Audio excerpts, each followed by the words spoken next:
وإلى الشيخ عمر الشيخ وإلى الشيخ عبد عمر بن حفص وإلى حضرة الحبيب حسين بن أبو بكر الذي تشهد حسن بن محمد الحادي الحبيب أبو بكر جمال الله الحبيب عثمان بن يحيى بغداد جاكرتا الحبيب علي بمر والحبيب علي بن عبد الرحمن بن سقف الحبيب أحمد بن أبي حدر الحبيب منزل بن فؤاد بن عبد الرحمن المصطفى الحبيب سقف المهدي بن شيخ أبو بكر الحبيب علي بن عبد الرحمن الحبشي والحبيب عبد الرحمن محمد الحبشي وإلى من جملة أولئك اسمه من جملة النبي صلى الله عليه وسلم أن الله يولي درجاتهم الجنة وأن يعيد علينا من بركاتهم وأسرارهم وأنوارهم وعلومهم في الدين والدنيا والآخرة. الفاتحة. أعوذ بالله من الشيطان الرجيم. بسم الله الرحمن الرحيم. الحمد لله رب العالمين الرحمن الرحيم مالك يوم الدين. إياك نعبد وإياك نستعين اهدنا الصراط المستقيم صراط الذين أنعمت عليهم غير المغضوب عليهم ولا الضالين آمين. ثم إلى المنجم مؤسس نحضيا شيخنا خليل بقل شيخ نوابي البدن وشيخنا كي حجي هاشم أسعد الله حسب الله وإلى شيخنا ونصب الشيخ عمر الشيباني ونصب الشيخ أيوباني ونصب عبد الله سلاماني ونصب عمر الشيباني ونصب وإلى كي حجي منتهى ونصب حجي عبد الله ونصب من جميع الإسلام وإن الله يريد درجاتهم الجنة وإياكم وركن سراهم نوارهم في الدين والدنيا. الفاتحة. أعوذ بالله من الشيطان الرجيم. بسم الله الرحمن الرحيم. الحمد لله رب العالمين الرحمن الرحيم مالك يوم الدين. إياك نعبد وإياك نستعين اهدنا الصراط المستقيم صراط الذين أنعمت عليهم غير المغضوب عليهم ولا الضالين آمين. ثم إلى خد أبينا وأمهاتنا وأجدادنا وجداتنا ونخوص نروحي سبحانه mana.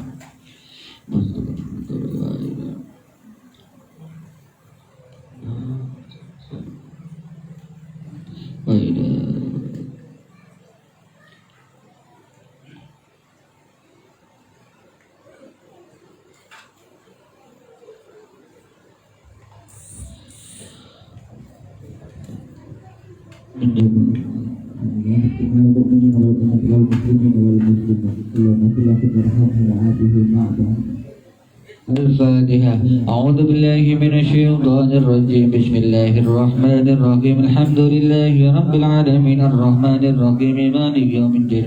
إياك نعبد وإياك نستعين اهدنا الصراط المستقيم صراط الذين أنعمت عليهم غير المغضوب عليهم ولا الضالين آمين. نسألك يا الله بجاه نبيك ونبينا محمد صلى الله عليه وسلم ونسألك يا الله بجاه بكرامة صاحب راتب حبيب عبد الله بن الحتب بجاه بكرامة صاحب الموالد عبد الله بن حبيب عمر بن حفيظ. اللهم يسر لنا يسر أمورنا ولا تعسر إنك أنت العزيز الكبير فإنك تعطي برزق كثير. اللهم يا الله استجب دعانا يا الله قبل دعانا يا الله يا رحمن الرحيم قبل استجب يا الله.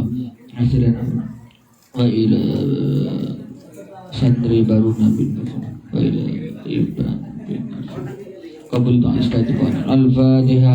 أعوذ بالله من الشيطان الرجيم. بسم الله الرحمن الرحيم. الحمد لله رب العالمين الرحمن الرحيم مالك يوم الدين.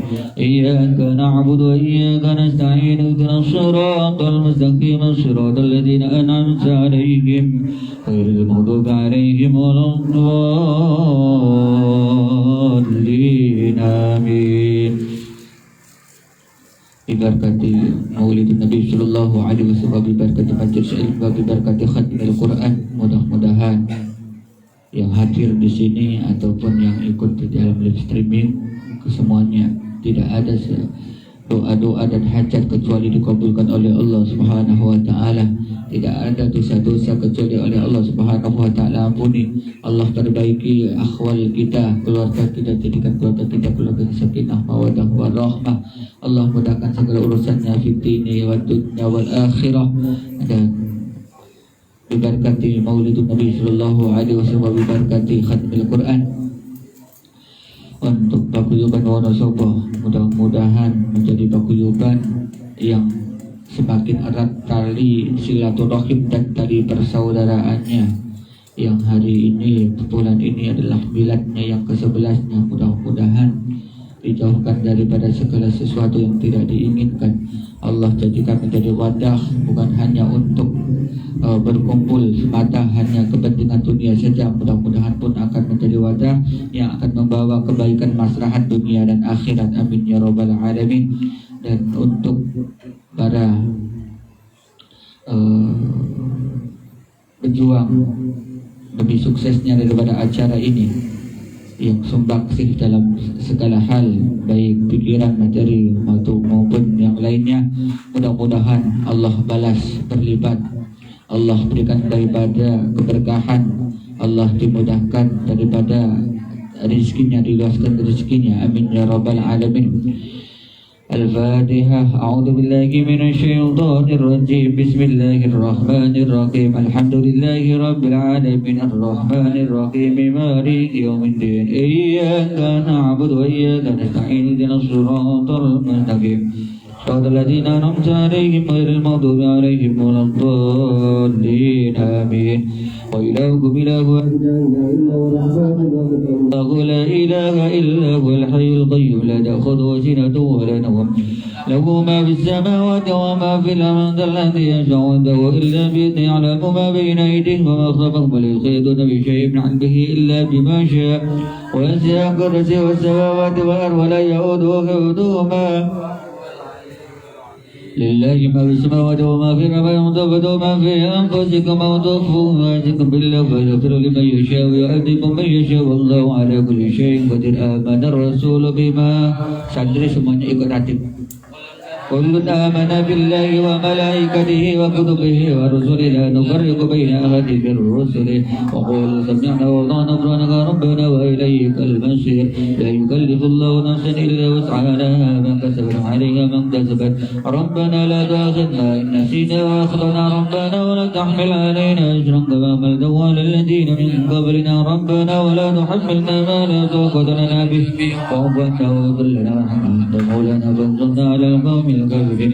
لا إله إلا الله وحده لا شريك له له الملك وله الحمد يحيي ويميت وهو على كل شيء قدير.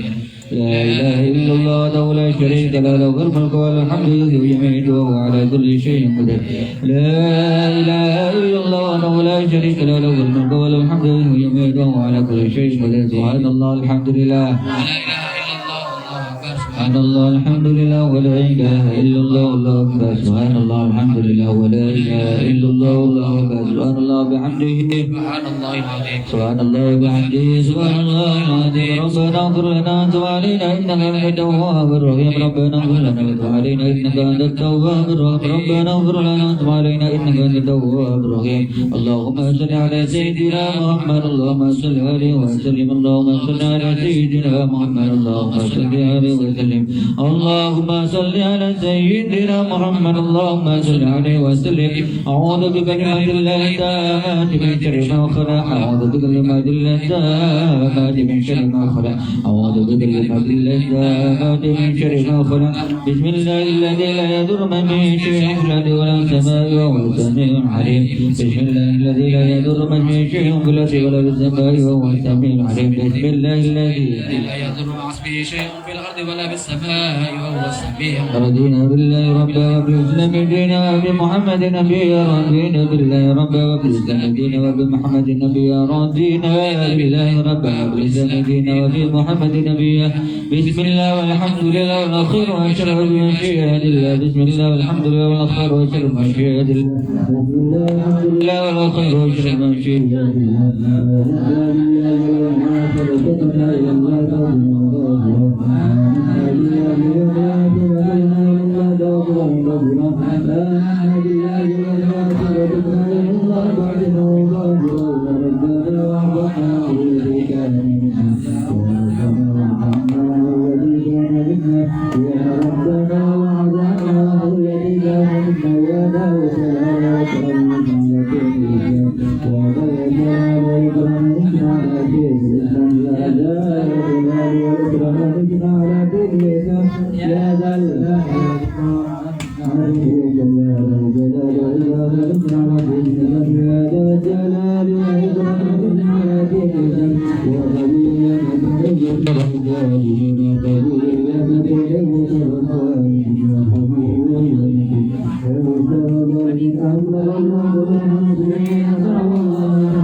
فملوكها أولئك على هدى أولئك هم المفلحون لا إله إلا الله والله أكبر بسم الله الرحمن الرحيم ألهاكم التكاثر حتى زرتم المقابر كلا سوف تعلمون ثم كلا سوف تعلمون كلا لو تعلمون علم اليقين ترون الجحيم ثم لترون عين اليقين ثم لتسألن يومئذ عن النعيم لا إله إلا الله والله أكبر بسم الله الرحمن الرحيم والعصر إن الإنسان لفي خسر إلا الذين آمنوا وعملوا الصالحات وتواصوا بالحق وتواصوا بالصبر لا إله إلا الله بسم الله الرحمن الرحيم ويل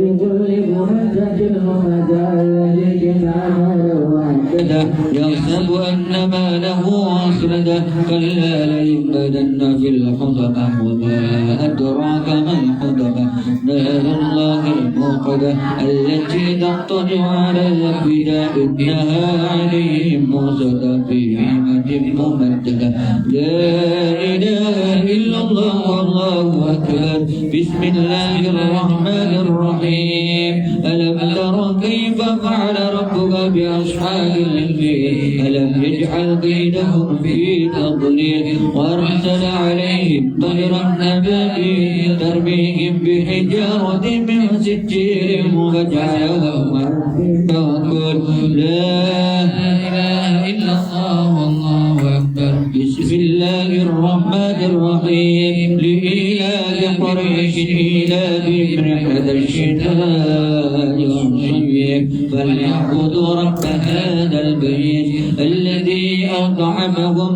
من جوع وآمنهم من خوف لا إله إلا الله والله أكبر بسم الله الرحمن الرحيم وأرأيت الذي يكذب بالدين فذلك الذي يدعو اليتيم ولا يحض على طعام المسكين فويل للمصلين الذين هم عن صلاتهم ساهون الذين هم يراءون ويمنعون الماعون لا إله إلا الله والله أكبر بسم الله الرحمن الرحيم إنا أعطيناك الكوثر فصل لربك وانحر إن شانئك هو الأبتر لا إله إلا الله والله أكبر بسم الله الرحمن الرحيم قل يا أيها الكافرون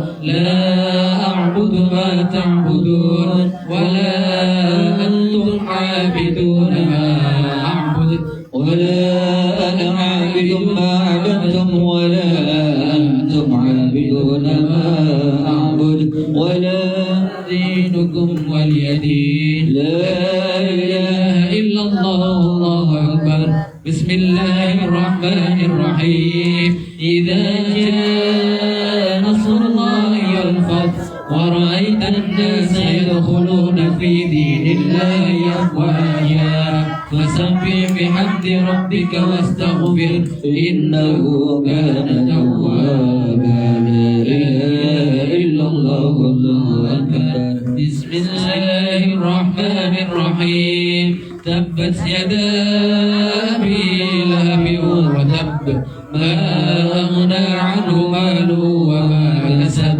سيصلى نارا ذات لهب وامرأته حمالة الحطب في جيدها حبل من مسد لا إله إلا الله والله أكبر بسم الله الرحمن الرحيم قل هو الله أحد الله الصمد لم يلد ولم يولد ولم يكن له كفوا أحد لا إله إلا الله والله أكبر بسم الله الرحمن الرحيم قل أعوذ برب برب الفلق من شر ما خلق ومن شر غاسق إذا وقب ومن شر النفاثات في العقد ومن شر حاسد إذا حسد لا إله إلا الله والله أكبر بسم الله الرحمن الرحيم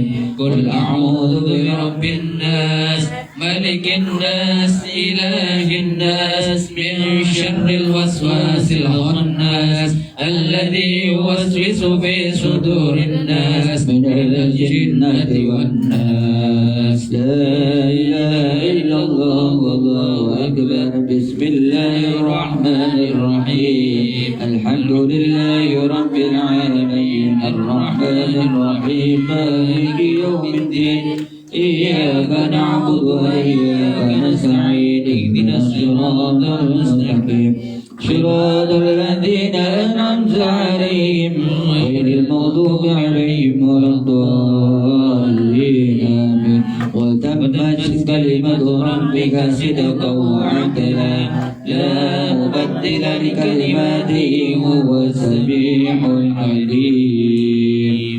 Sebelum kita doa, nanti doa dipimpin sama Ustadz Amir.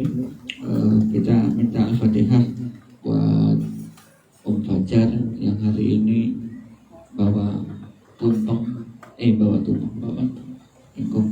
Mudah-mudahan Allah ganti dan Allah tambahkan rezekinya, berkahkan rezekinya. Dan untuk teman-teman yang hadir pada malam hari ini, yang dari jauh, teman-teman Pawon, teman-teman Syahirmania, mudah-mudahan langkah kakinya mendapatkan rahmat maghfirah dari Allah.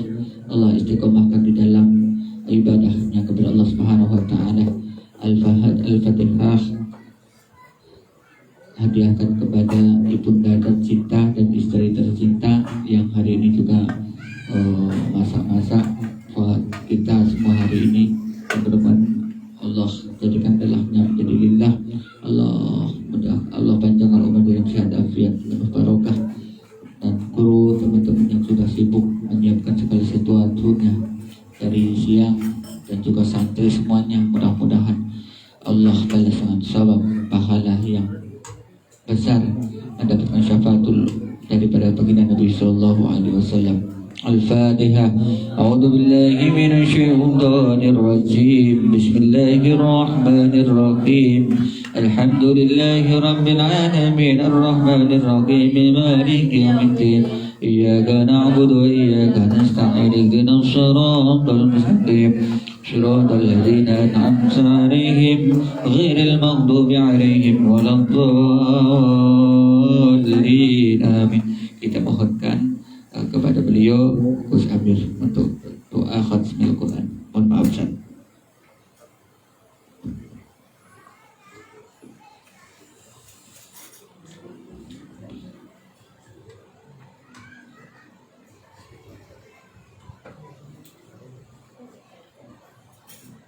Bismillahirrahmanirrahim. Syaulillahi lahumul Fatihah. A'udzu billahi minasy syaithanir rajim. Bismillahirrahmanirrahim.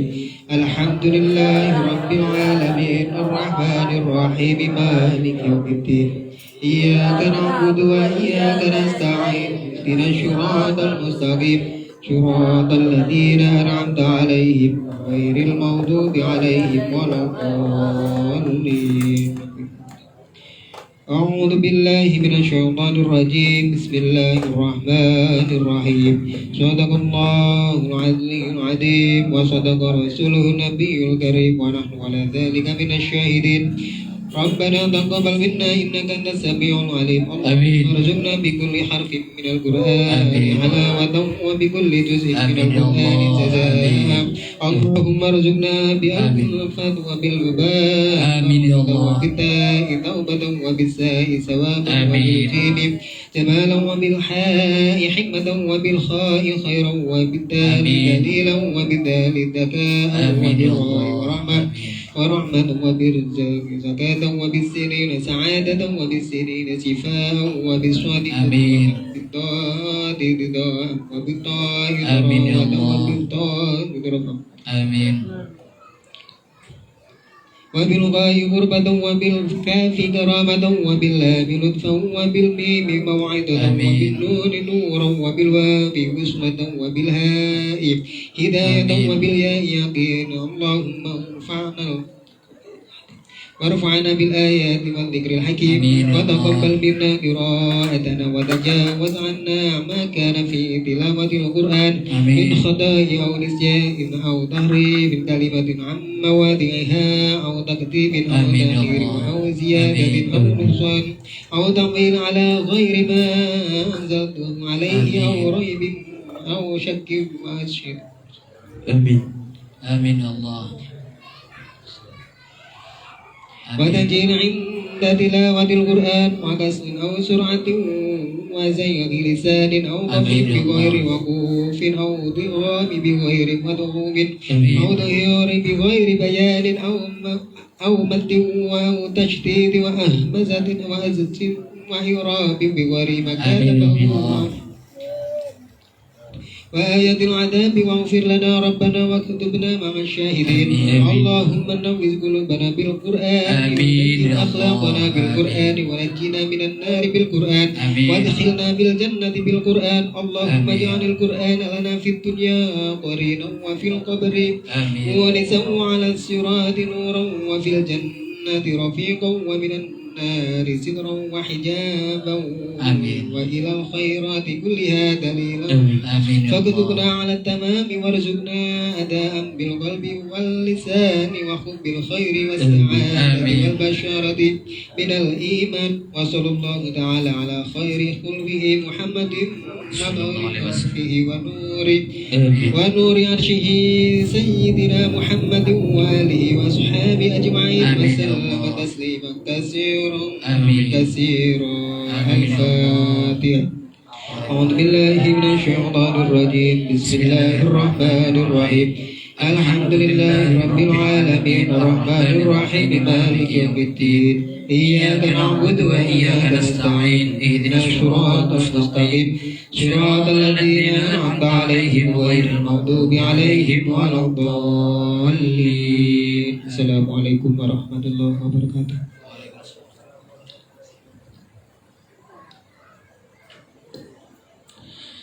Jazakumullah ahsanal jazah. Sama-sama kita sudah baca khutbah Al-Quran. Hari ini kita bersenandung cinta, bersalam untuk kanjeng Nabi Sallallahu Alaihi Wasallam. Hari ini, malam ini adalah malam 1 Rabiul Awal, menyambut hari agung, hari istimewa baginda Nabi Sallallahu Alaihi Wasallam, yang insya Allah nih Majelis Muhibbin Nabi, Majelis Hilatul Ummah, majelisnya Abah, dari hari ini sampai tanggal 12 nanti keber terus di pengajian. Itu nggak ada kajian umum, semuanya dari tanggal 1 sampai tanggal 12 itu adalah maulid, yang dibaca maulid gitu ya. Insyaallah hari ini kita menyambut hari agung Nabi Sallallahu Alaihi Wasallam. Sallu ala Nabi Muhammad. Allahumma salli alaihi. Allahumma salli wa sallim ala sayyidina Muhammadin wa ala ali sayyidina Muhammad. Ya Rabbi salli ala Muhammad, Ya Rabbi salli alaihi wa sallim. Ya Rabbi salli ala Muhammad, Ya Rabbi salli alaihi wa sallim. Ya Rabbi salli ala Muhammad habibika syafi'il mushaffa'. Ya Rabbi salli ala Muhammad, Ya Rabbi salli alaihi wa sallim. Ya Rabbi salli ala Muhammad محمد على الورى رتبة وأرفع يا ربي صل على محمد يا ربي صل عليه وسلم يا ربي صل على محمد أسمى البرايا جاء وأوسع يا ربي صل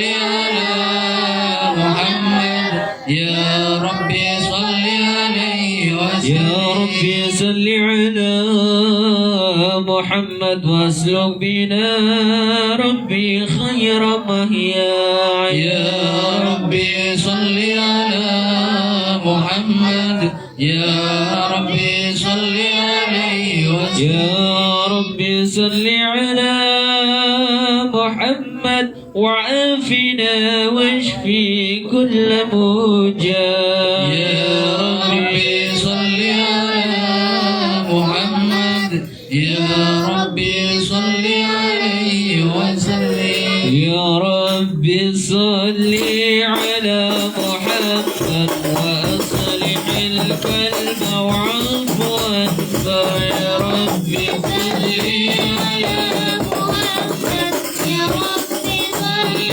عليه وسلم يا ربي صل على محمد وفي البعد واصرف وردا يا ربي صل على محمد يا ربي صل عليه وسلم يا ربي صل على محمد تحل في حسنك الممنى يا ربي صل على محمد يا ربي صل عليه وسلم يا ربي صل على محمد ربي رضى عنا رضاك الأرفع يا ربي صل على محمد يا ربي صل عليه وسلم يا ربي صل على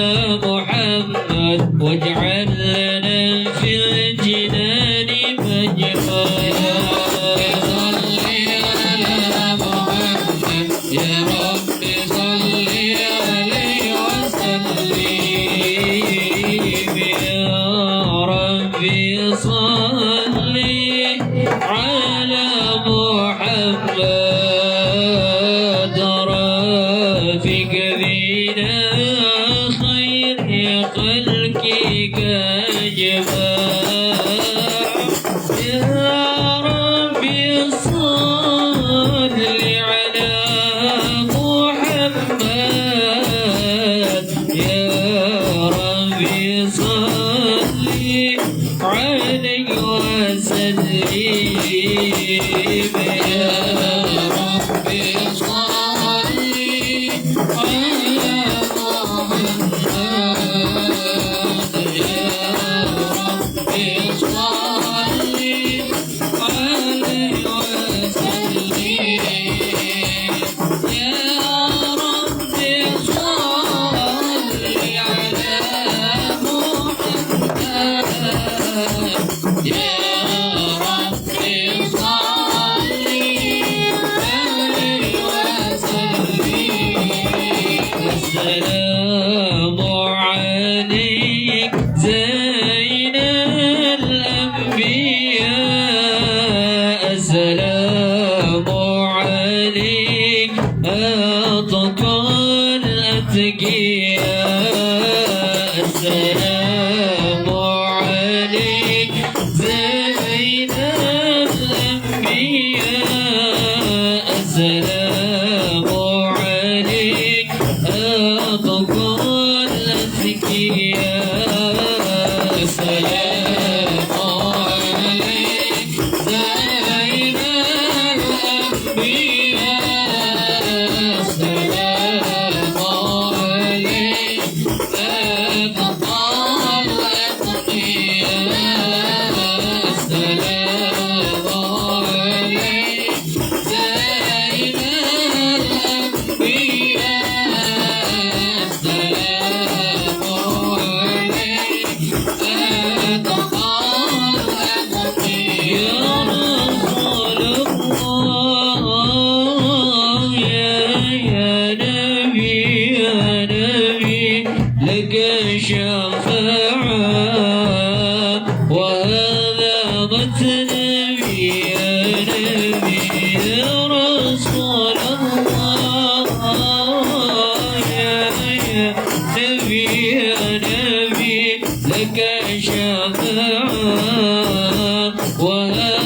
مطلبي يا نبي يا رسول الله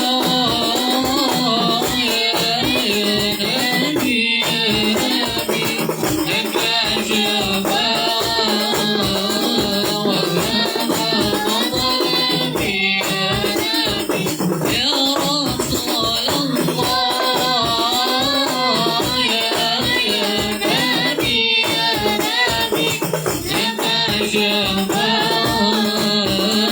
وهذا مطلبي يا نبي أنت المرتجى يوم الزحام اشفع لنا يا خير الأنام أنت المرتجى يوم الزحام اشفع لنا يا خير الأنام اشفع لنا يا حبيبنا اشفع لنا يا حبيبنا لك شفاعة يا رسول الله يا نبي يا نبي يا رسول الله يا نبي يا نبي لك شفاعة وهذا مطلبي يا نبي يا رسول الله يا نبي يا نبي لك شفاعة وهذا مطلبي يا نبي اللهم صل وسلم وبارك عليه وعلى آله أعوذ بالله من الشيطان الرجيم بسم الله الرحمن الرحيم إنا فتحنا لك فتحا مبينا ليغفر لك الله ما تقدم من ذنبك وما تأخر ويتم نعمته عليك ويهديك صراطا مستقيما وينصرك الله نصرا عزيزا لقد جاءكم رسول من أنفسكم عزيز عليه ما عنتم حريص عليكم بالمؤمنين رؤوف رحيم فإن تولوا فقل حسبي الله لا إله إلا هو عليه توكلت وهو رب العرش العظيم إن الله وملائكته يصلون على النبي يا أيها الذين آمنوا صلوا عليه وسلموا تسليما لبيك الله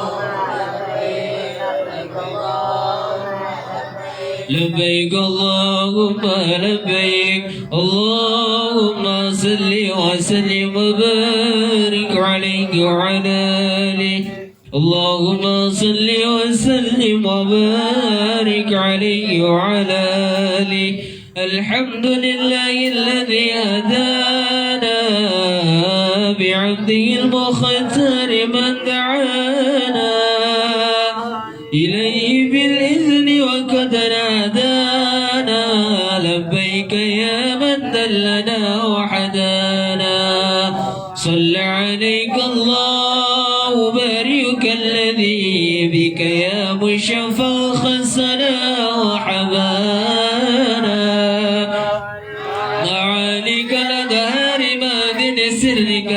الأسماء فهم شفن النجاة حمانا وعلى صحابتك الكرام هماتي بك أسبحوا لولائي عنوانا والتابعين لهم بصدق ما حدا حاد المودة أيج الأشجانا والله ما ذكر الحبيب لدى المحب إلا وذا والي شعانا أين المحبون الذين عليهم بذل النفوس مع النفائسيانا لا يسمعون بذكر طه المصطفى إلا بإنتاش وذا برانا فاهتجت الأرواح تشتاق اللقاء وتحن تشعل رمى رضوانا حال المحبين كذا فاسمع إلى سير المشافع ورف الآذان وانسد إلى أوصاف طه المجتبى وانذر لقلبك يتلي وجدانا يا ربنا صل وسلم على حبيبك من إليك دعانا اللهم صل وسلم وبارك عليه وعلى آله يا تاريم يا تاريم يا تاريم يا تاريم شايل الله شايل الله شايل الله شايل الله يا تاريم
حبيبنا الكريم حبيبنا الكريم شايل الله شايل الله شايل الله شايل الله يا كريم يا كريم يا كريم يا كريم شايل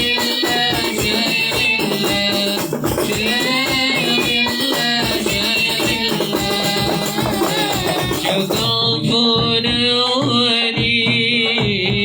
شكافنا ولي شايل الله شايل الله شايل الله شايل الله يا كريم يا كريم يا كريم يا كريم شايل الله شايل الله شايل الله شايل الله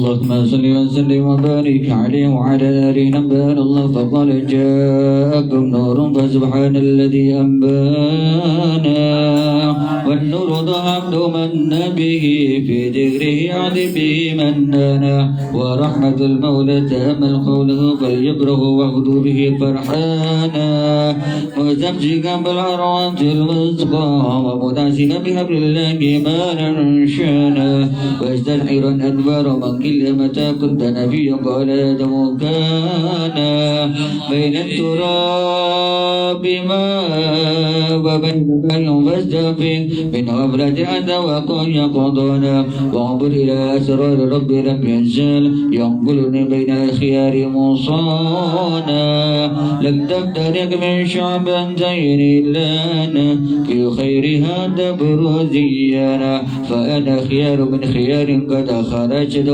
من نكاح الإله أصانا طهره الله وعماه داره وما برك مثله إنسانا وبحمده وذكر رملا أنصانا يا ربنا صل وسلم دائما على حبيبك من إليك دعانا اللهم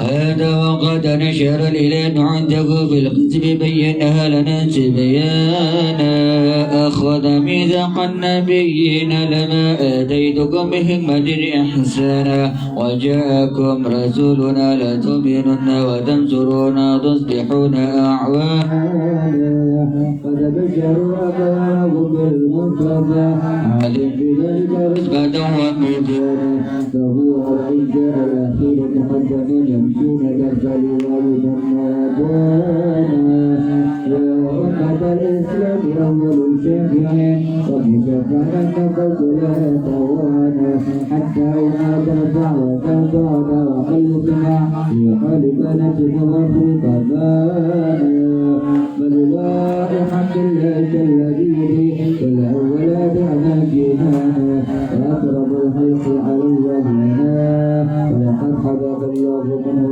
حنانا ولسوف يأتي قرة وكاليمين وإن تبصر عن عذاب نرحانا بالله شاربنا وشوق محمدين كيما تزيح بالقلوب الرانا يا ربنا صل وسلم دائما على حبيبك من إليك دعانا اللهم صل وسلم وبارك عليه وعلى آله يا سيدي يا رسول الله يا من له الجاه عند الله إن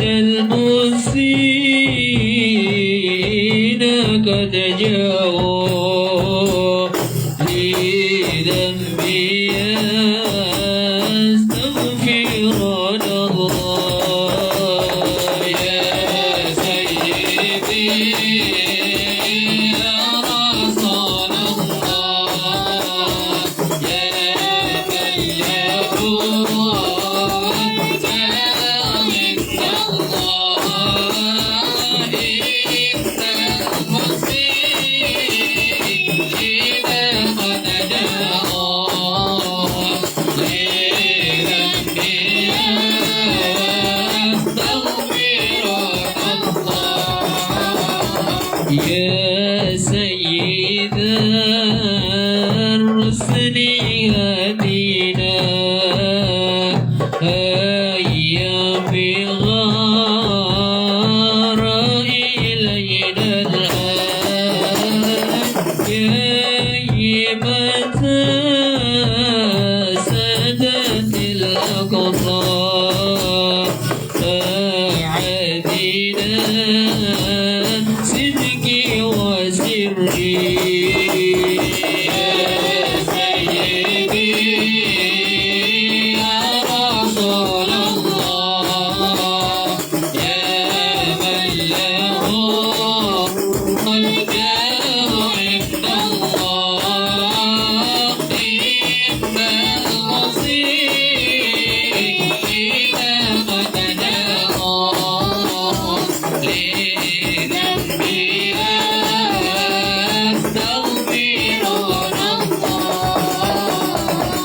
هادي المهاجر صفي الله ذاك ابن عيسى مثلا ثم المقدم ولي الله غوث الورى قدوة الكذا يا سيدي يا رسول الله أمن له داوي الله إن المصيبين قد جاءوا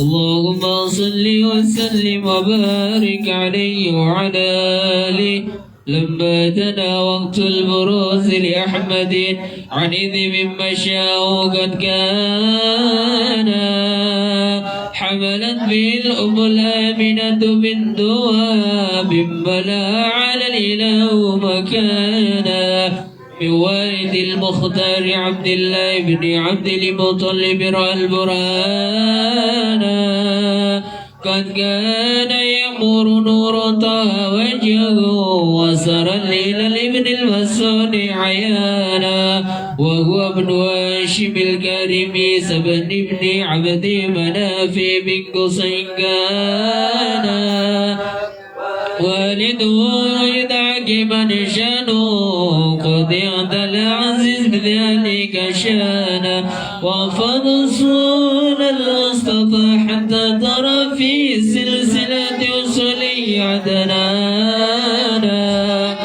فهناك قف على بربي الأسماعيل كان للأبي معانا وحينما حملت بي آمنة لم تشكن شيئا يأخذ نصوانا وبها أحفظ المر في السماء عصى اللدى والأمى والأحزان ورأت كما قد جمع علمت بي أن المهيمن شرف الأكوان في الدور ما في بديها فاستبشر وترى المخاض بارك رضوانا سبحان الله الحمد لله لا إله إلا الله الله أكبر سبحان الله والحمد لله ولا إله إلا الله الله أكبر سبحان الله والحمد لله ولا إله إلا الله الله أكبر سبحان الله الحمد لله ولا إله إلا الله الله أكبر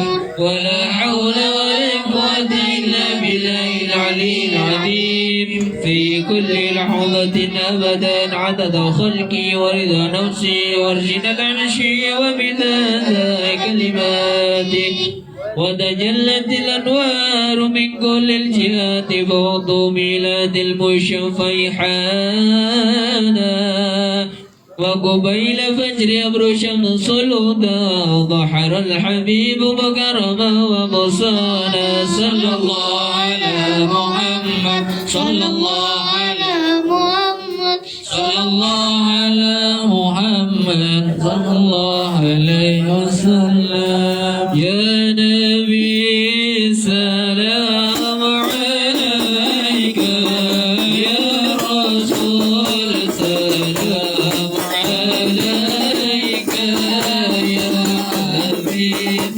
سلام عليك صلوات الله عليك الله يا نبي سلام عليك يا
الشرك ومن الشرك تصدى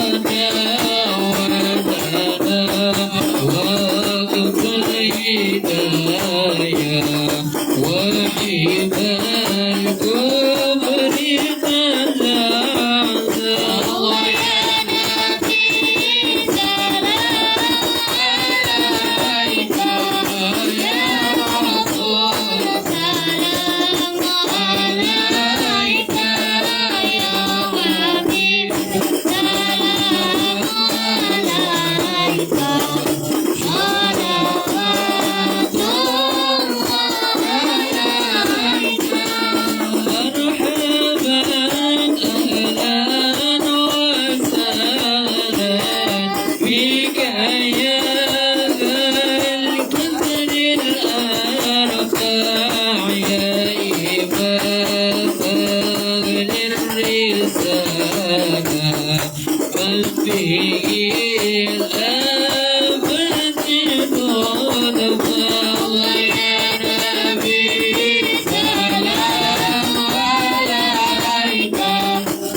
والفاعل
اللهم صل وسلم وبارك عليه وعلى اله بسم الله الرحمن الرحيم الحمد لله رب العالمين اللهم صل وسلم على سيدنا محمد وعلى ال سيدنا محمد ولقد أشهد لنظما أوصفون القلوب تهيج الأشياء والله عددنا عليه فما يساوي القول منا أو يكون السنانا لكن الحب في السرائر قد علم بكسوة ربنا وحدانا ويجب درجتنا بالمقدر هاكنا نرفع أيدي فقرنا ورجانا للواحد الأحد العلي إلينا متوسلين بمن إليه دعانا مخدره وحبيبه وصافيه زين الوجود به له حمانا يا ربنا يا ربنا يا ربنا بالمصطفى يقبلنا أجب دعوانا أنت لنا يا ذخرنا في هذه الدنيا وفي أخرانا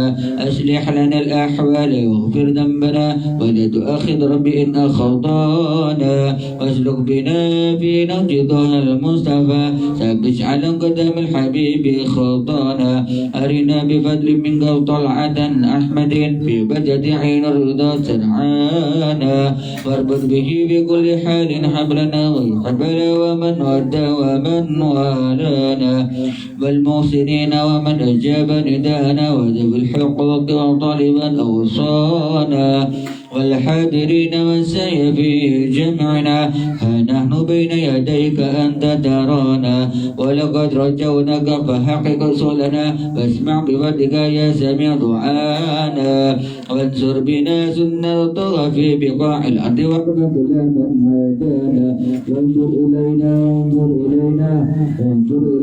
وافتنا بعد الغنى وفي عهد رمضان وقد لنا الحاجة واتلقت منا عند المفقد غير قبانا يا ربي واجمعنا وأحبابا لنا في دارك فردوس يا رجوانا يا ربي واجمعنا وأحبابا لنا في دارك فردوس يا رجوانا يا ربي واجمعنا وأحبابا لنا في دارك فردوس يا رجوانا بالمصطفى صل عليه وآله ما حرق وسبى أغصانا سبحان ربك رب العزة عما يصفون وسلام على المرسلين والحمد لله رب العالمين. الفاتحة.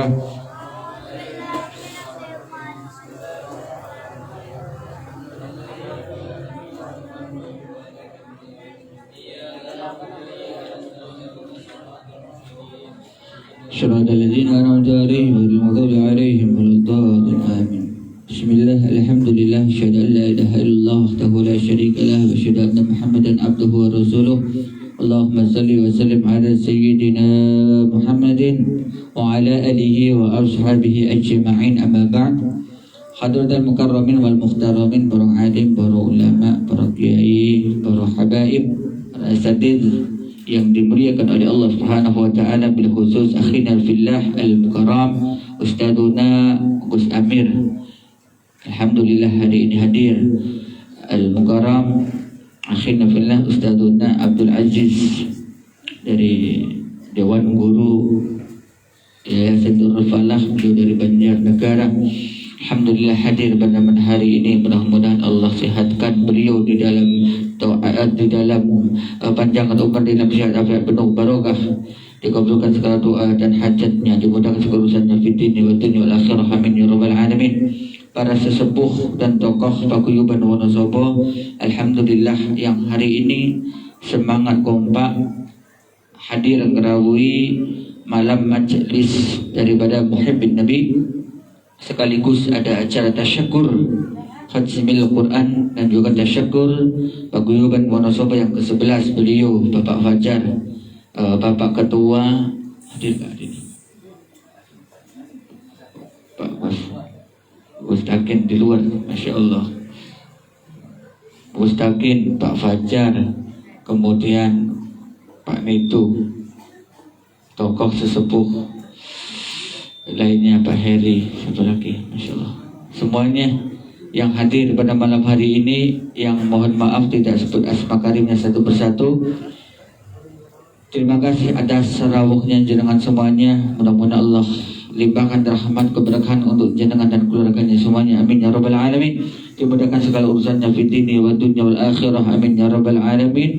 Teman-teman dari Wadah Syekh Armania, ada Gus Aldi, Ketua Hadroh Syekh Armania, Mas Igna, Mas Fajar, belum segitu, dan teman-teman yang lain yang alhamdulillah hadir, teman-teman Yayasan Nurul Falah dan semua kru Majelis Muhibbin Nabi dan juga jamaah serta santri Muhibbin Nabi yang dimuliakan oleh Allah Subhanahu wa taala, yang mudah-mudahan kabul hajat doa dan hajatnya, dimudahkan segala urusan nabi dini wa dunya wal akhirah, amin ya rabbal alamin. Bersyukur kita kepada Allah Subhanahu wa taala ada segala karunia yang Allah Subhanahu wa taala limpahkan kepada kita pada hari ini. Alhamdulillah Allah jadikan diri kita menjadi hamba yang masih punya iman dan ketaatan kepada Allah dan Rasulnya.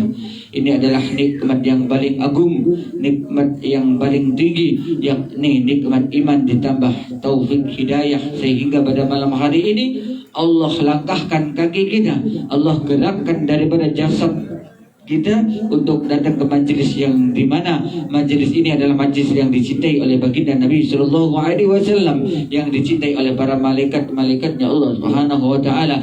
Majelis di dalamnya mendapatkan daripada kepastian ampunan daripada Allah Subhanahu wa taala. Majlis yang di dalamnya terdapat banyak janji-janji yang Allah Subhanahu wa taala janjikan di dalam majlis ini. Allah sempurnakan daripada keimanan kita, Allah ampuni dosa-dosa kita, Allah kabul doa dan hajat kita di dalam majlis ini. Amin ya rabbal alamin. Shalawat serta salam tercurah limpahkan kepada baginda agung Nabiuna Muhammad sallallahu alaihi wasallam, keluarga beliau, sahabat beliau, tabi'in wa tabi'in, dan mudah-mudahan kita umatnya yang hari ini kita sedang belajar mencintai beliau, di dalam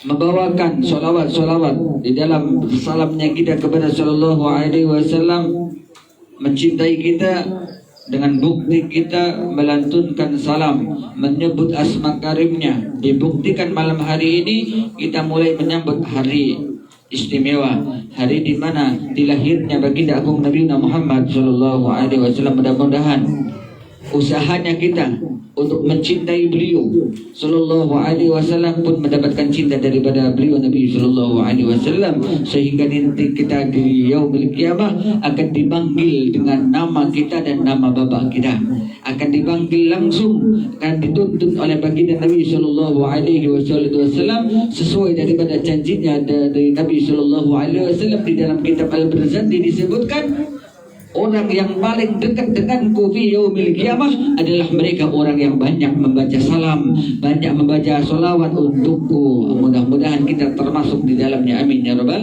alamin. Tabaruk lil kitab Lubabul Hadis karangan daripada lil Imam Syekh Suyuti As-Suyuti, yang hari ini sampai kepada Al-Babu Tasyi' fi fadilati salatul jamaah.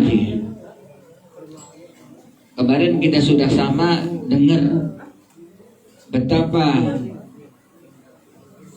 besarnya keuntungan-keuntungan, fadilah-fadilah orang yang melakukan azan, pun betapa tingginya, betapa banyaknya keuntungan-keuntungan, fadilah-fadilah orang yang mau menjawab azan.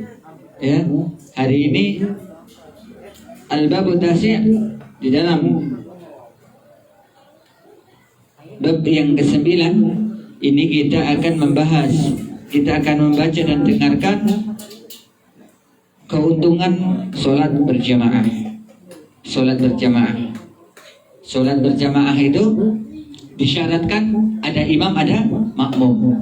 Kalau cuma sendirian disebutnya dengan sholat munfarid. Kalau berjamaah minimal 2 orang, 3 orang, 4 orang, sampai 1000 orang, tak terbatas. Minimal 2 orang. Khilafiyah, terjadi khilafiyah di kalangan para ulama. Terserah kita mau ikut yang mana. Akan tetapi kita bermazhabkan daripada Al-Imam Asy-Syafi'i. Kalau Imam Asy-Syafi'i, sholat berjamaah itu hukumnya fardul sunnah muakkadah, sunnah yang dikokohkan. Menurut Imam Ahmad bin Hanbal,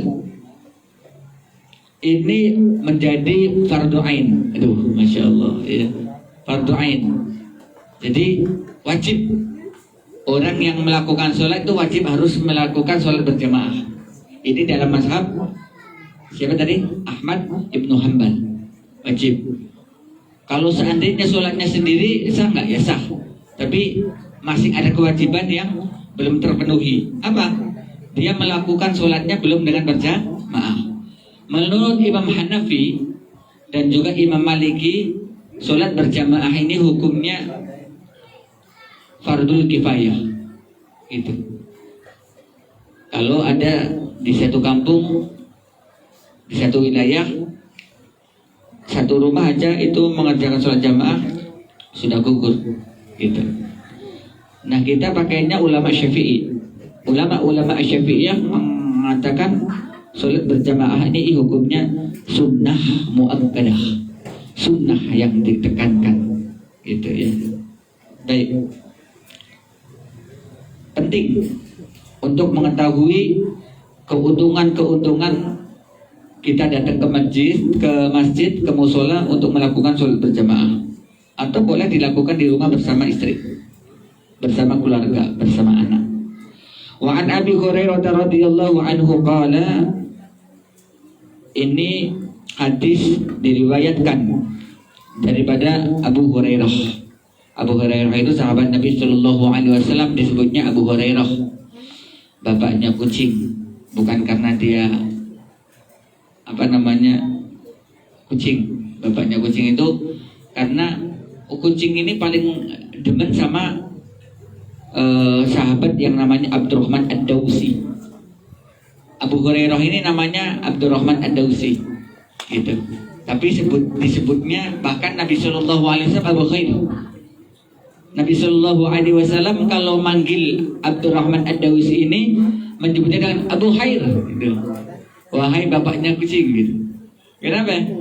Karena di setiap di mana Abu Hurairah ada, Abdurrahman Ad-Dawsi ini ada, di situ ada kucing, gitu. Mau makan bareng kucing ngikut mulu, gitu. Mau di majelis ada kucing. Pokoknya di mana ada Abu Hurairah di situ ada kucing. Kucing senang sama Abdurrahman Ad-Dawsi. Maka dipanggillah oleh Nabi Shallallahu Alaihi Wasallam, ya Aba Hurairah, wahai Abu Hurairah, gitu. Bapaknya kucing katanya. Ini salah satu daripada sahabat Nabi Shallallahu Alaihi Wasallam yang paling banyak meriwayatkan hadis Nabi Shallallahu Alaihi Wasallam, karena beliau adalah salah satu ashabul suffah. Kemudian beliau salah satu daripada orang yang terus ngikutin daripada Nabi Shallallahu Alaihi Wasallam. Dia tahu persis. Beliau sangat banyak meriwayatkan hadis Nabi Shallallahu Alaihi Wasallam. Kalau kita sering dengar hadis-hadis itu pasti wa'an Abi Hurairah, wa'an Abi Hurairah, wa'an Abi Hurairah, gitu. Banyak banget. Nah, di salah satu di kitab ini, kitab Lubabul Hadis, hadis yang pertama diriwayatkan oleh Abu Hurairah. Qala, berkata siapa? Abu Hurairah, "Ausani habibi, saya diwasiatkan oleh kekasihku," kata Abu Hurairah, yaitu Rasulullah Shallallahu Alaihi Wasallam.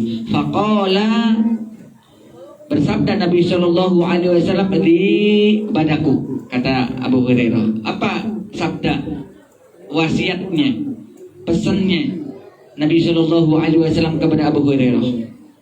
Ya Abu Hurairah, salli salata ma'al jama'ah walau kunta jalisan, fa inna Allah ta'ala yu'tika bi kulli salatin ma'al jama'ati thawaba 25 salatan fi khairil jama'ah. Ya Abu Hurairah, salli, salatlah kamu salatal jama'ati, salatlah kamu dengan salat berjamaah. Salat dengan salat berjamaah. Walaupun tak jalisan, walaupun kamu dengan keadaan duduk.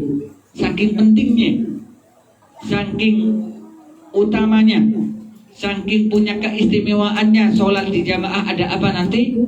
Walaupun dengan cara duduk, salat kamu dengan berjamaah, kata Nabi Sallallahu Alaihi Wasallam pesan kepada Abu Hurairah. Maka masjid-masjid sekarang banyak ya yang menyediakan tempat-tempat kursi-kursi itu di pinggir-pinggir gitu. Kalau teman-teman yang pernah umroh, teman-teman yang pernah haji gitu di Madinah, di Mekah itu banyak tuh di masjid-masjid itu pasti di pojokan itu di setiap sore itu pasti ada kursi. Ini mengambil daripada hadis ini gitu. Walaupun tajalisan, walaupun kamu dalam keadaan duduk, mungkin karena nggak kuat kakinya ketika berdiri atau dalam keadaan sakit dan lain sebagainya. Tapi ternyata memang di sana saya pernah ngobrol sama teman-teman yang menjadi mutawif di sana.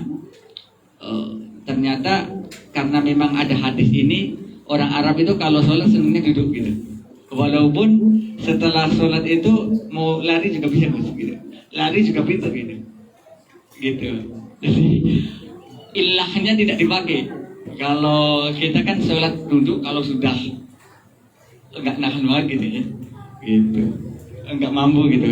Kalau di Arab karena memang sudah disediakan kursi gitu, mungkin mengingat daripada hadis ini gitu. Walaupun masih seger buger gitu, sholat duduk gitu, sholat duduk. Nanti kelar salam ya masih bisa lari gitu, males gitu. Masya Allah. Tapi ya nggak apa-apa, ini ada hadis ini Pak ya. Walaupun tak jalis, walaupun kamu dalam keadaan dulu. Kenapa? Fa innallaha ta'ala, maka sesungguhnya Allah Subhanahu wa taala yu'tika, akan ngasih sama kamu bikulli salatan, pada setiap salat ma'al jamaah, dengan salat berjamaah, Allah akan ngasih ke kamu di setiap kamu melakukan sholat berjamaah sawaba ganjaran pahala khamsin wa isyrina, yaitu 25 lebih baik daripada sholat sendirian. Wa khamsin wa isyrina sholatan fi ghairil jamaah,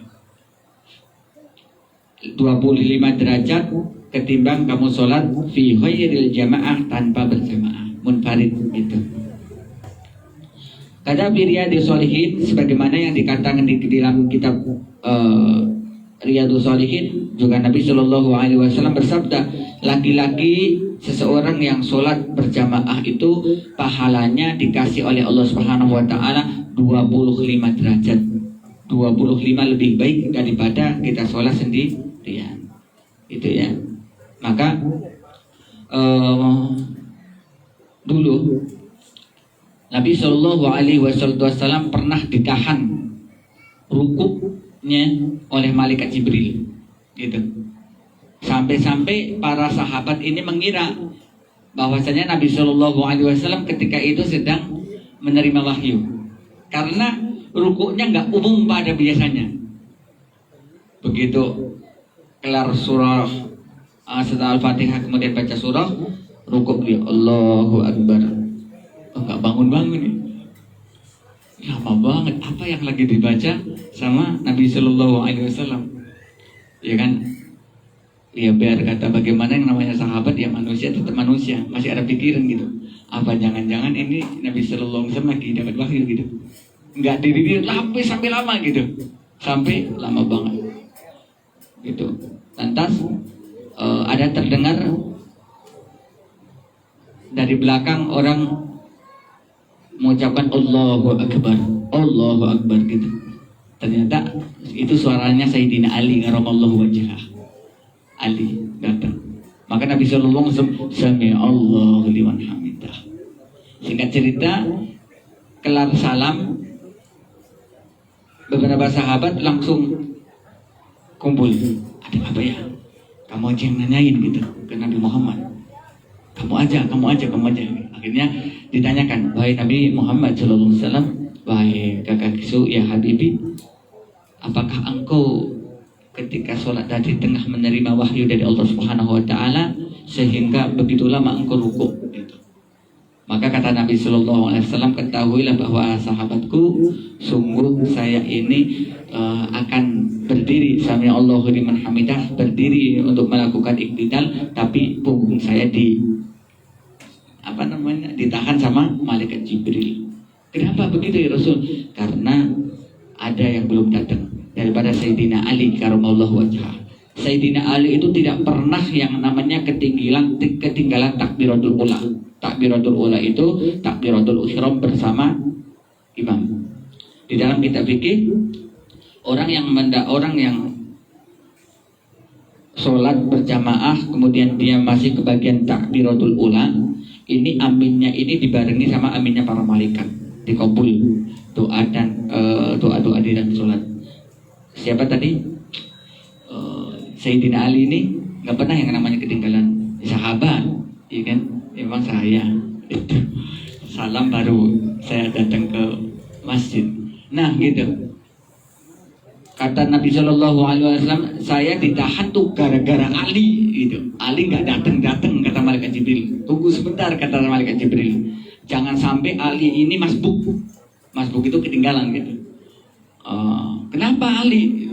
Begitu ditanya, pada nengok Ali itu, kenapa ente itu bikin orang tanya-tanya aja, pakai lambat aja, biasanya paling duluan ini terlambat. Kamu kenapa? Kata sahabat. Nih, tadi itu saya begitu keluar rumah berbarengan sama orang tua, dia juga mau kesini mau jamaah. Jalannya itu udah lambat sekali, mana bongkok gitu kan. Jalannya itu pokoknya sambil bawa tongkat itu lambat banget, pokoknya lambat. Kalau seandainya diperkirakan itu untuk sholat subuh itu bisa sudah dilakukan 5 kali gitu, lama gitu. Maka sahabat mengatakan, kenapa nungguin Bapak-bapak itu wahai Ali gitu. Bukannya udah jalan aja gitu. Adab itu, adab nih bro. Beliau adalah orang tua. Saya tidak mungkin berjalan di depan orang tua. Saya harus mengikuti. Walaupun saya tahu nih, ya Allah, ini mudah-mudahan saya tidak kehabisan sholat gitu. Tidak kehabisan daripada sholat berjamaah. Ya Allah, ya Allah, ya Allah. Maka Allah turunkan, maka Allah suruh malaikat Jibril datang tuh ke masjid. Tahan tuh punggung Nabi Muhammad SAW ketika rukuk. Gitu. Sampai Ali datang ke masjid. Nah, ini menjadi satu dasar hukum juga ketika kita di dalam fikih itu masbuk sampai terhitung pada rakaat berapakah ketika kita ini masuk masjid tiba-tiba imam itu sudah mau ruku, apakah kita menyelesaikan Al-Fatihahnya atau kita secukupnya langsung ikut ruku gitu. Dalam penjelasan yang lain, Al-Fatihah itu harus dihabiskan baru ruku. Kalau Al-Fatihah nggak dihabiskan, itu nanti walaupun ikut nanti tidak terhitung satu rakaat. Tapi di dalam penjelasan lain, mengingat daripada peristiwa Nabi Shallallahu Alaihi Wasallam menunggu Ali ini, ketika kita datang begitu siapa tadi imam ruku, kita nggak usah pakai baca Fatihah dulu. Begitu Allahu Akbar langsung tumakninah sedikit, itu makninah kan bacaan subhanallah itu langsung ikut ruku, maka itu sudah terhitung satu rakaat. Tapi ada syaratnya. Syaratnya adalah sebelum daripada kita ketinggalan tersebut, kita tidak melakukan hal-hal yang sunnah.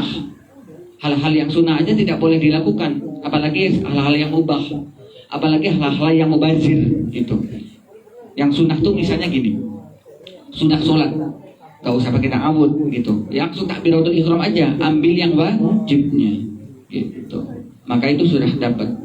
Kalau kita masih sibuk dengan ta'awud, a'udzubillahi minasyaitonir rajim, bismillahirrahmanirrahim, melafazkan niat gitu, usolli fardal dukhri arba, sampai kepada imam ruku gitu, kita nggak ruku sampai kita baca iftitah juga gitu ya. Maka kalau misalnya imam ruku kemudian imam kembali ke i'tidal, kita belum sempat sampai baca Al-Fatihah, maka kita ikut ruku tapi tidak terhitung menjadi satu rakaat gitu. Kalau kita ngerjain sunah-sunah dulu, apalagi ngerjain yang mubazir. Mubazir itu misalnya karena HP atau apa dan sebagainya gitu. Tapi kalau misalnya kita langsung seperti tadi siapa tadi? Imam Ali karamallahu wajhah, maka langsung mendapatkan satu rakaat gitu. Salat al-jama'ati tafaddalu salat al-fardhi bi 27 darajah. Orang yang sholat berjamaah lebih afdal daripada sholat sendirian bi 27 darajah, yaitu dengan 70 derajat, 27 derajat gitu. Bisa dengan 27 derajat. Ini yang sering kita dengar ya.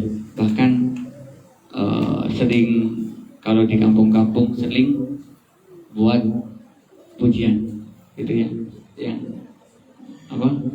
Ganjarane 27 derajat. Apa itu lupa saya. Orang yang melakukan sholat berjamaah ketimbang daripada sholat fardhu dengan sendirian, dia mendapatkan 27 derajat. Wa qala sallallahu alaihi wasallam afdalu salawati indallahi ta'ala salatu subhi yaumal jum'ati fi jamaah. Sebaik-baiknya sholat menurut Allah Subhanahu wa ta'ala itu sholat subuh di hari Jumat dengan berjamaah. Itu sebaik-baik sholat menurut Allah Subhanahu wa taala yaitu sholat subuh di hari Jumat dengan berjamaah, berarti malam ini gitu. Kalau kita suka malesan sholat jamaah ogah-ogahan gitu, ini aja nih jangan ini aja sih maksudnya, sempetin tuh seminggu sekali sholat subuh jamaah gitu ya, sholat subuh berjamaah ya. Kemudian ada Faqala sallallahu alaihi wasallam man shalla salata subhi bil jama'ati thumma jalasa yadhkurullaha ta'ala hatta tadlu'a syamsu kana lahu sitru minan nar wa bari'un minan nar. Siapa orang yang sholat subuh berjamaah kemudian dia duduk, setelah sholat itu duduk yadhkurullah, kemudian berzikir kepada Allah Subhanahu wa taala hatta tadlu'a syamsu, sampai terbitnya matahari, kana lahu sitru minan nar, maka baginya itu ditutup daripada api neraka. Api neraka itu tidak akan nyenggol sama dia gitu. Wa bari'un minan nar, wa bari'un minan nar, dan dibebaskan daripada siksa api neraka. Tuh keren banget ya. Habis sholat subuh tapi jamaah tuh zikir, sholawat, zikirnya subhanallah, alhamdulillah, wa la ilaha illallah, wallahu akbar, subhanallah, alhamdulillah, wa la ilaha, apa aja zikir atau zikir yang dapat ijazah. Kemudian sholawat ya, itu dapat janji dari Allah Subhanahu wa taala, ini neraka ditutup buat dia, ditutup. Ketika kita ada segerombolan orang bersama segerombolan orang yang lain nyemplung, tiba-tiba ketika kita lewat langsung nutup gitu. Kita lewat aja berbelas. Wa bari'um minan nar, dan dibebaskan daripada api neraka. Timbang sholat jamaah kemudian kita zikir sampai tadlu'u syamsi, sampai terbitnya matahari. Berarti terbitnya matahari itu kurang lebih ya sampai kepada sholat isyraq. Sholat isyraq itu waktunya 90 menit dari azan subuh. Kalau sekarang subuhnya jam 4:30 kurang 20, berarti tulu syamsi itu 5:30 lewat berapa tuh? Lewat 10 menit. 30 tambah 40, 10, jam 6 lah kurang lebih. Iya enggak? Itu lebih syuruk gitu, syuruk. Iya.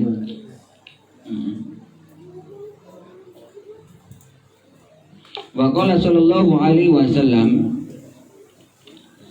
salatul rajuli fi jama'ati tazidu ala salatihi wahdahu 25 darajah hadal iqamah fa idza salaha ay tilka salah bi adli fasal.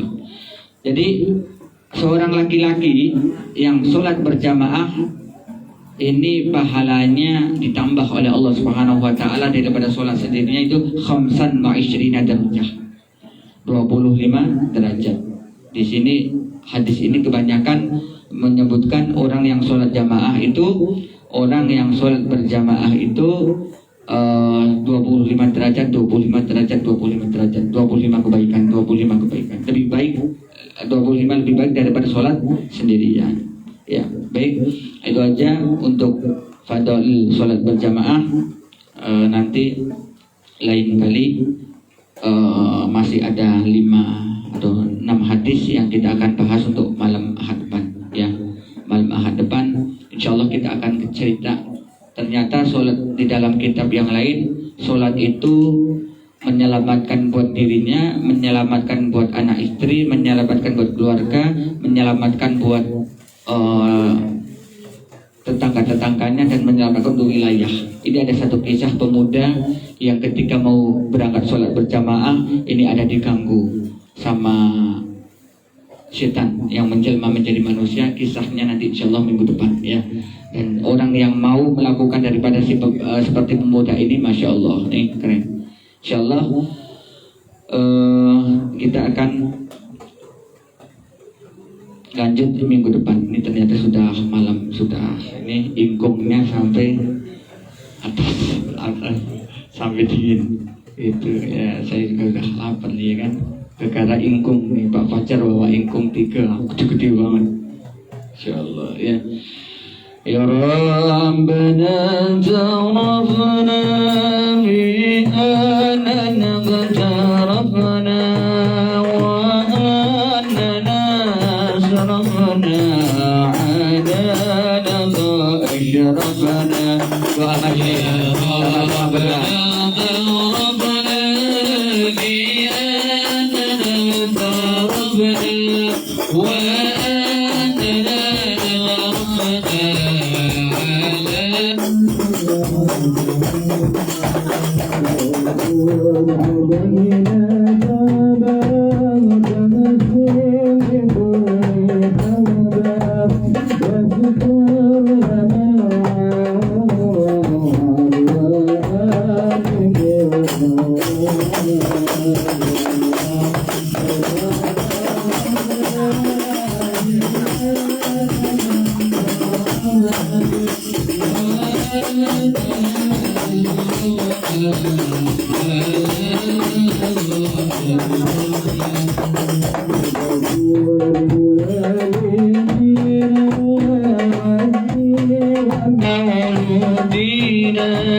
والآل والإخوات والسائر الخلاق يا ربنا اعترفنا بأننا اعترفنا وأننا أشرفنا على لظى أشرفنا وكل ذي محبة أو جيرة أو صحبة والمسلمين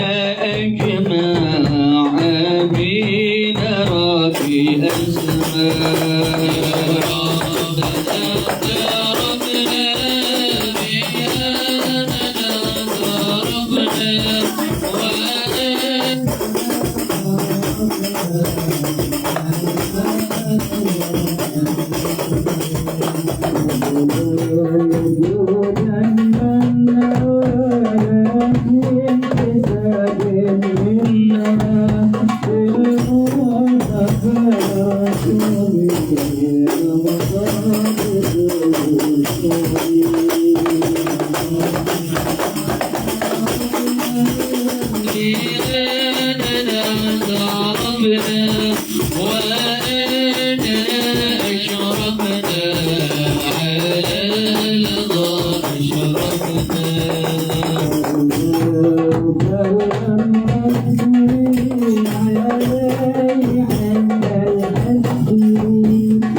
اللهم ارحمنا بالقرآن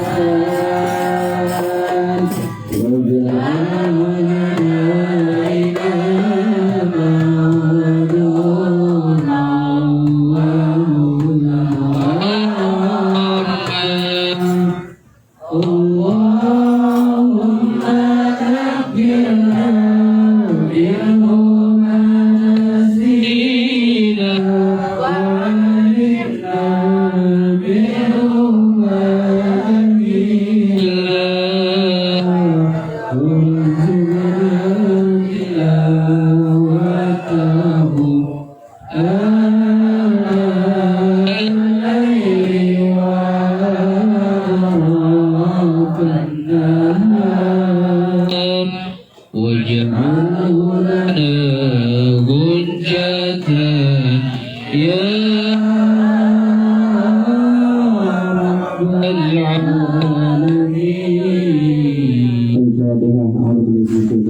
بالحق الفاتحة وسل الفاتحة وكرمة الفاتحة وضل الفاتحة وبمن أنزلت عليه الفاتحة اللهم احرسنا بعينك التي لا تنام واكنفنا بكنافك الذي لا يرام برحمتك وقدرتك علينا يا إلهنا يا رب العالمين صلى الله عليه وسلم محمد وعلى آله وصحبه وبارك alhamdulillahi rabbil alamin.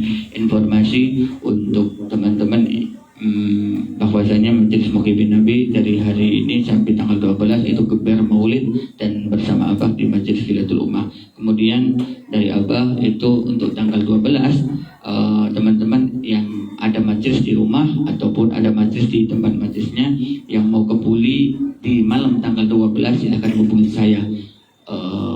Seperti tahun yang lalu Bu, karena kita belum bisa kebiar maulid pakai panggung di depan kelurahan, itu kita distribusi ke Buli ya. Insyaallah nanti tanggal 12 itu Abah akan bagi-bagi ke Buli kepada majelis-majelis yang pada malam hari itu ngadain maulid, minimalnya baca rawi, baca mahalul qiyam. Kemudian untuk majelis Muhibin Nabi setelah nanti ada keputusan dari Abah, insyaallah di sini kalau RW, RT, RW mengizinkan bikin panggung maulid di depan sini, insyaallah ya. Mudah-mudahan Indonesia ini coronanya sirna, amin ya rabbal alamin. Itu siapa yang ini? Yuk kita tuh, itu yang lain boleh selawatan dulu. Mabrur al-mabrur.